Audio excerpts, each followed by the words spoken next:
শুকনো নাপাক কাপড় ড্রয়ারে রাখলে কি ড্রয়ার নাপাক হয়ে যাবে? বেনামাজি স্বামীর খাবার দাবার ও সেবা যত্ন না করে তার সাথে দূরত্ব বজায় রাখলে কি গুনাহ হবে? আমাদের বিয়ের বয়স ৫ বছর, আমাদের ২ বছরের একটি সন্তান আছে, কিন্তু আমার স্ত্রীর প্রতি আমার কোনো আকর্ষণ বোধ হয় না। এই অবস্থায় আমার করণীয় কি? আমার সম্পর্ক অব্যাহত রাখা কি ঠিক হবে? বর্তমানে বাজারে যে স্কুটি বের হয়েছে, মেয়েরা কি তা চালাতে পারবে? মৃত গরুর চামড়া বিক্রি করা যাবে কিনা? আমাদের বিয়ের বয়স ৫ বছর, আমাদের ২ বছরের একটি সন্তান আছে, কিন্তু আমার স্ত্রীর প্রতি আমার কোনো আকর্ষণ বোধ হয় না। আমার স্ত্রীর কোনো দোষও নেই, সে যথেষ্ট ভালো মেয়ে। এই অবস্থায় আমার করণীয় কি? আমার সম্পর্ক অব্যাহত রাখা কি ঠিক হবে? দেখুন, এই ইস্যুতে আপনাকে সিদ্ধান্ত নেওয়ার আগে একটা দীর্ঘ সেশন নেওয়া উচিত, বা একাধিক দীর্ঘ সেশন নেওয়া উচিত ভালো প্রাজ্ঞ কোনো আলিমের কাছে, যেখানে আপনারা উভয়ে থাকবেন এবং আপনাদের উভয়ের সুবিধা অসুবিধাগুলো সব আলাপ আলোচনা করবেন। তারপর আপনাদেরকে সিদ্ধান্তে আসতে হবে। বিবাহ বিচ্ছেদ বা সম্পর্ক ইতি টানা, এই বিষয়টা এতই গুরুত্বপূর্ণ যে এটাকে আসলে সংক্ষিপ্ত কোনো প্রশ্নোত্তরের সেশনে প্রশ্ন দিয়ে 10-20 সেকেন্ডের কোনো রিপ্লাই পেয়ে আপনি তার উপর ভিত্তি করে সম্পর্ক ছেদ করে ফেলবেন, বিষয়টা সেরকম নয়। আপনার পারিপার্শ্বিক অবস্থা কি, আপনি একজ্যাক্ট কোন জায়গায় আছেন, সমস্যার জায়গাগুলো কি, সম্ভাবনার জায়গাগুলো কি, সেগুলো আপনাকে আলোচনা পর্যালোচনা করতে হবে, দেন আপনাকে ডিসিশনে আসতে হবে। যদি ব্যাপারটা এরকম হয় যে আপনার স্বাস্থ্যগত সমস্যা, তাহলে সেক্ষেত্রে আপনি চিকিৎসা করাতে পারেন। যদি হতে পারে আপনার মানসিক সমস্যা, সেক্ষেত্রে আপনি চিকিৎসা করাতে পারেন। ট্রিটমেন্ট অ্যাবল যদি না হয়, এদিকে আপনার স্ত্রী এভাবে চলতে থাকলে তার চরিত্র নষ্ট হওয়ার উপক্রম হয়, তাহলে সেক্ষেত্রে আপনাকে বিবাহ বিচ্ছেদের দিকে যেতে হতে পারে। তার চরিত্রকে হেফাজত করবার প্রয়োজনে এজন্য পরিস্থিতি কি আছে না আছে সেটি আলাপ আলোচনা করে তারপর আপনাকে সিদ্ধান্তে আসতে হবে। আব্দুর রহিম, আপনি লিখেছেন জোহরের সুন্নত 4 রাকাত একসাথে পড়বো নাকি 2 রাকাত 2 রাকাত করে পড়বো? জোহরের সুন্নত 4 রাকাত একসাথে পড়বেন, এটাই হলো ফোকাহে হানাফের মত। যদি এক্ষেত্রে হাম্বলি ফকিহদের মত হলো 2 রাকাত 2 রাকাত করে পড়বেন। শুকনো নাপাক কাপড় ড্রয়ারে রাখলে কি ড্রয়ার নাপাক হয়ে যাবে? শুকনো নাপাক কাপড় যদি আপনি কোনো ড্রয়ারে রাখেন, সে ড্রয়ারে যদি সে নাপাকির কোনো আলামত লেগে যায়, নাপাকি লেগে গেছে কোথাও দেখা যাচ্ছে, অথবা দুর্গন্ধ হয়ে গেছে সেই জায়গাটা নাপাকির, তাহলে সেক্ষেত্রে সেই জায়গাটা নাপাক হিসাবে বিবেচিত হবে। সেটাকে দূর করতে হবে যেভাবে দূর করা সম্ভব হয়। নাপাকির সমস্ত আলামত দূর হয়ে গেলে সেটি পাক হয়ে যাবে।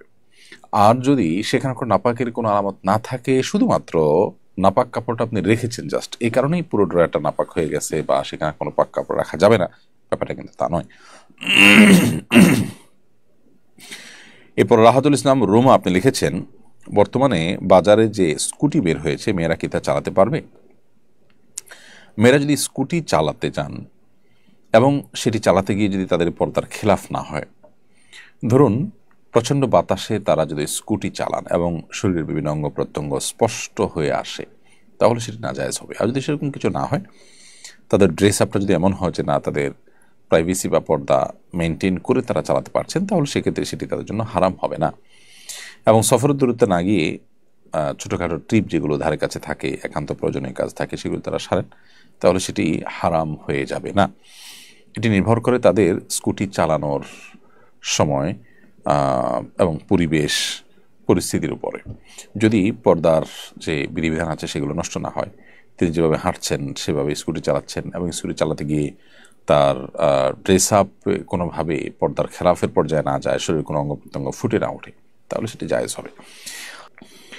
বেনামাজি স্বামীর খাবার দাবার ও সেবা যত্ন না করে তার সাথে দূরত্ব বজায় রাখলে কি গুনাহ হবে? এটা যদি হয় সাময়িক অভিমান হিসেবে, স্বামীকে সংশোধনের পথে আনবার জন্য এটি কৌশল হিসেবে, তাহলে সেটি জায়েজ হতে পারে। আর যদি তিনি বেনামাজি এই অজুহাতে আপনি তার সেবা যত্ন না করেন, তার থেকে দূরত্ব বজায় রেখে চলেন, তার সাথে নিয়মতান্ত্রিক সংসার এটি বর্জন করে দেন, তাহলে সেক্ষেত্রে সেটা জায়েজ হবে না।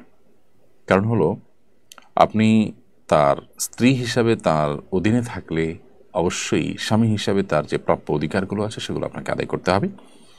আর যদি স্ত্রী হিসাবে তার সংসারে আপনি থাকার কোনো সুযোগ না থাকে এই কারণে, তাহলে সেক্ষেত্রে সেটি ভিন্ন বিষয়। তাহলে আপনাকে ডিভোর্সের যথাযথ উদ্যোগী হতে হবে। যদি সেটা করতে আপনি বাধ্য হন বা নিরুপায় হন বা সে সুযোগ থাকে, তাহলে সেটি ভিন্ন বিষয়। আপনি একই সঙ্গে তার স্ত্রী হিসাবে থাকবেন, আবার তার প্রতি আপনার কর্তব্যগুলো আপনি আদায় করবেন না, এটি কিন্তু সুযোগ নেই। অভিমানের জায়গাটা ভিন্ন। আপনি অভিমান করেছেন, তাকে সংশোধন করবার জন্যই সাময়িকভাবে এরকম কোনো উদ্যোগ নিয়েছেন যাতে তিনি ফিরে আসেন ভুল পথ থেকে, তাহলে সেটা ঠিক আছে, এটা পার্ট অফ ট্রিটমেন্ট বলতে পারি, সেটা ভিন্ন বিষয়। অতএব আপনি এক্ষেত্রে আপনার অবস্থানটা ঠিক কোন জায়গায় সেটা বের করে সিদ্ধান্ত গ্রহণ করতে হবে। এরপরে প্রশ্ন করেছেন এসকে মুস্তাকিম ব্লগ, এআইডি থেকে আপনি লিখেছেন মৃত গরুর চামড়া বিক্রি করা যাবে কিনা। মৃত গরুর চামড়া তুলে যদি আলাদা করে বিক্রি করা যায় অবশ্যই সেটি জায়েজ হবে। মৃত গরুর চামড়া থেকে যদি বেনিফিটেড হতে চান, কেউ ব্যবহার করে সেটাকে প্রসেস করে ব্যবহার করতে চান, সেটাও করতে পারবেন। হ্যাঁ, মৃত গরুর গোশত খেতে পারবেন না, সেটি হারাম।